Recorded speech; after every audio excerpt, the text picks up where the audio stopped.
Hey there, Bob from Oregon's Constant Gardener. Welcome to the OCGFAM show. What's going on? Yeah, I shaved. It's for a gig I'm doing on my personal channel. It's only today. It's not coming back. Yes, I know how it looks. Let me know in the comments. We'll talk. In fact, let's talk right now. Come on over. So as you know, quite often, if you've been watching the show, you know that quite often I'll ask you how I'm doing, what you think about the show, what we could do to make it better, and you all have had excellent feedback about that, and I've taken that all in and tried to use it to improve the show, to make it better for you.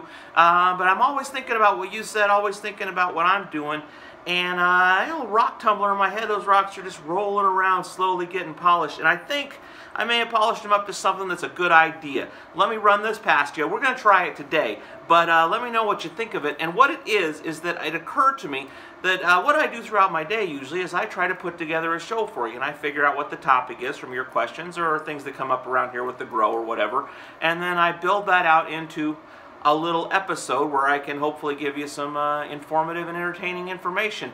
But it occurred to me that it may be more interesting and more helpful if instead of showing you the show, I show you how we put the show together, what I do throughout my day to make that all happen. Maybe that would be a better thing. The journey of me and you just going around doing our thing, growing with the grow tent, learning about nutrients, learning about gardening and all that kind of thing. So we're going to try it today and see how it goes. Let's just get started with it. First up, let's go see how the grow's doing. Before we open the tent up, I'm gonna open the window. We're gonna peek in and see what the temperature and humidity are. 76.5 degrees, 39% humidity. That's a little better. Okay, I think they're looking pretty good. Let me show you what we got going on. These guys over here are all looking good, except this guy's got a little weirdness on his leaves that I'm not sure what's going on there. And this guy, you know, him and his buddy seem a little droopy. These are the what are they? The jigsaws, the gator jigsaws. They seem a little droopy on these outside leaves, but they got lots of growth on the inside there. So I'm not sure what's going on there. Let's check them all for moisture. We did about a gallon of feed yesterday, and they all feel damp. I think we could water them again today. I don't know. I'm going to think about that. I think I'm going to hold off till later in the day on that. As far as the heat issue, I think our temperature is probably fine. The issue is that to get to that temperature, we're using too much air in here and we're losing all the humidity we're taking out of our humidifier. So let's go take a look in the closet and see what happened there. Okay, pretty good in here. 51 degrees, 45% humidity. That sounds pretty good to me.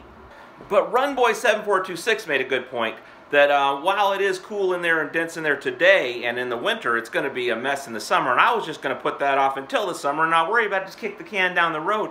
But I was talking with Ryan Stanley, and he said he thought, yeah, come on over here, that maybe what we could do is put a thin strip of wood in here, you know, so we'd open the window a little bit, open the window a little bit, put a thin strip of wood in here, punch a couple holes in it for an intake and an exhaust, and then we put some security measures on the window, some clips that hold it in place, some bars in there, and then we'd probably be okay, and then we'd be getting outside air instead of getting attic air. So I think that's what we're going to try, but Ryan's got a lot he's doing, so that's probably going to be a construction project that he does Monday, Tuesday. So we'll see what happens with that. Come on over, let's finish up. Okay, so I got a few viewer comments, then we'll talk about where we're going to go from here. First one's from Edward Brown, and he said, exhaust the light using a glass shield. That will remove most of the dry heat coming off of the bulb, also allowing you to exhaust the tent less, letting the humidity build up. Good idea, but the LECs, because they put off less light, they aren't set up like that. They don't have the vents on top of them to run it through, so I don't know how we could do that. So that's kind of a bummer. That would be, you know, that would work, but probably not in this case. And then Roast Beef said, hey Roast Beef, he said, one more thing, how many vents are open if any? If all open, close some or close half. If all closed, open a few halfway and build the heat in the tent. I love dialing in the environment. I do too. This is a lot of fun. I've got just the one on the back, and I have experimented a little bit with that, and it's interesting that it seemed like I did better with having more of them closed than having more of them open, because you would feel like with having them all open, you'd get a lot of that heat exhaust out of there, but it seemed like we lost our humidity.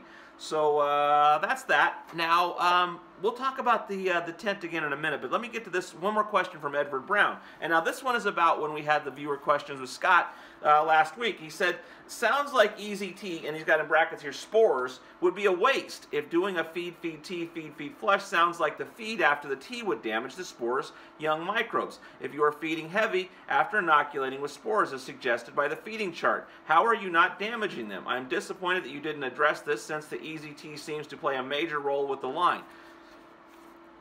So what we're talking about here is high phosphorus loads being detrimental to spores, and we did talk about that on the show, but I think when we were talking about that, and I'll talk to Scott about that, we were talking about huge heavy loads like using tons of phosphorus, like phosphoric acid kind of situation, not with just the regular feeding of what we're doing. But it's an interesting topic and something I do think we need to get into. So what I'd hope to do is I want to get Dr. Mike Amaranthus, who is the father of all these mycorrhizal things, because I think that's the main issue, not so much the spores in EZT, but the spores in the mycorrhiza that can be damaged by the high phosphorus. So I want to talk to him.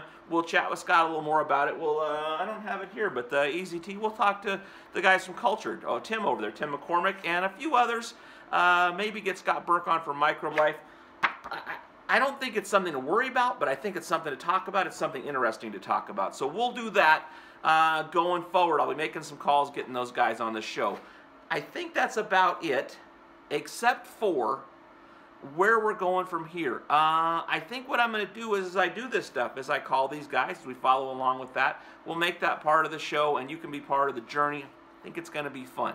So that's that for now. I'll be back maybe today, maybe tomorrow, definitely tomorrow. But as I build stuff up with the show, I'll put it on. We'll put it up, maybe have shows more often, and see how that goes. I love you, and I'll see you soon. For more information about anything on today's show, go to our website, OCGFAM.com. And if you buy anything while you're there, use the code FAM20. It's going to save you 20%, and it's a lot of fun. The OCGFAM Show, it's pretty good. It happens every day. It's the OCGFAM Show. See you tomorrow, or maybe sooner. I don't know.